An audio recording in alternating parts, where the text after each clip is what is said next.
কেমন আছো সবাই? আশা করি সবাই খুব ভালো আছো। আজ আমি তোমাদের সাথে শেয়ার করব একটা নতুন রেসিপি, যেটা বানিয়েছেন আমার শাশুড়ি মা।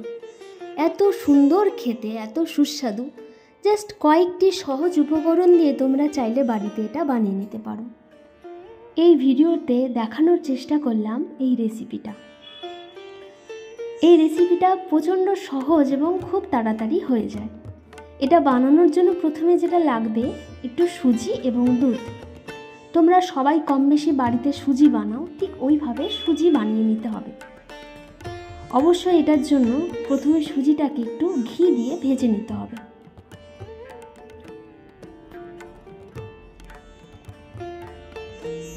দু কাপ সুজির জন্য আমরা 2 চামচ মতন ঘি ব্যবহার করেছি। ঘি দিয়ে সুজিটাকে ভালো করে ভেজে নিতে হবে। তারপর কিছুটা লিকুইড দুধের সাথে কিছুটা পাউডার দুধ ভালো করে মিশিয়ে নিতে হবে। এইভাবে দুধটাকে তৈরি করে নিলে এটা খেতে খুব সুস্বাদু হয়।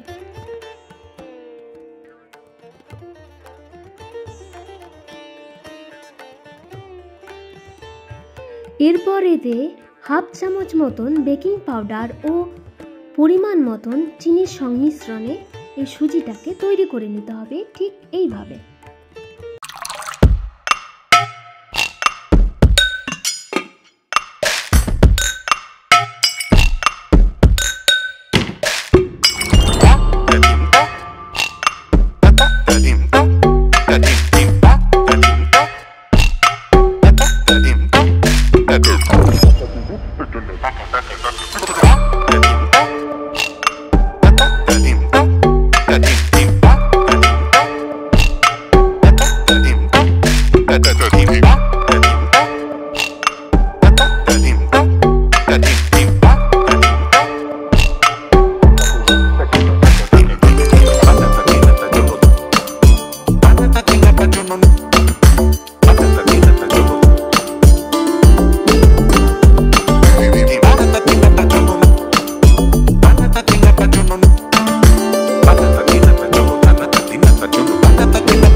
सनी सा सरे सनी सा करे सनी सरे सनी सा सरे सनी सा करे सनी पदनी सा धनी सरे गरे गरे सा सरे सनी सा सरे सनी सा सरे सनी सा करे सनी सरे सनी सा सरे सनी सा करे सनी पदनी सा धनी सरे गरे गरे सा सरे सनी सा।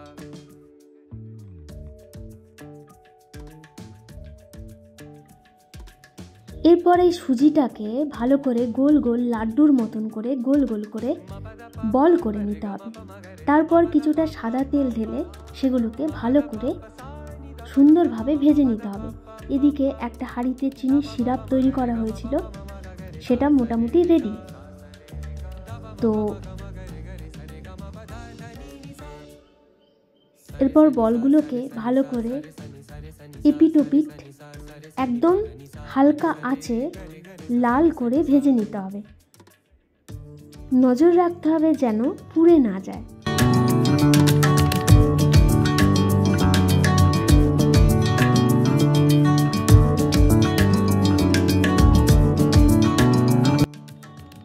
এইভাবে বলগুলোকে ভেজে নেওয়ার পর এটাকে চিনির সিরাপের মধ্যে ভিজিয়ে রাখতে হবে বেশ কিছুক্ষণের জন্য। ঘন্টা 2 এটাকে ভিজিয়ে রাখার পর এটা একদম তুলতুলে নরম হয়ে যাবে। ভীষণ সুস্বাদু হয় এটা খেতে। তোমরা বাড়িতে বানিয়ে দেখতে পারো, আশা করি খুব ভালো লাগবে। কেমন লাগলো তোমাদের ভিডিওটা কমেন্টে অবশ্যই জানাবে কিন্তু।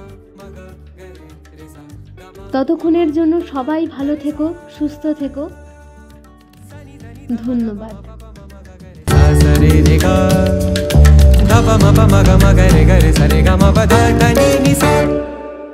सरे सनी सा सरे सनी सा सरे सनी सरे सनी सा सरे सनी सा सरे सनी पदनी सा धनी सरे गरे गरे सा सरे सनी सा सरे सनी सा सरे सनी सा सरे सनी सरे सनी सा सरे सनी सा सरे सनी पदनी सा धनी सरे गरे गरे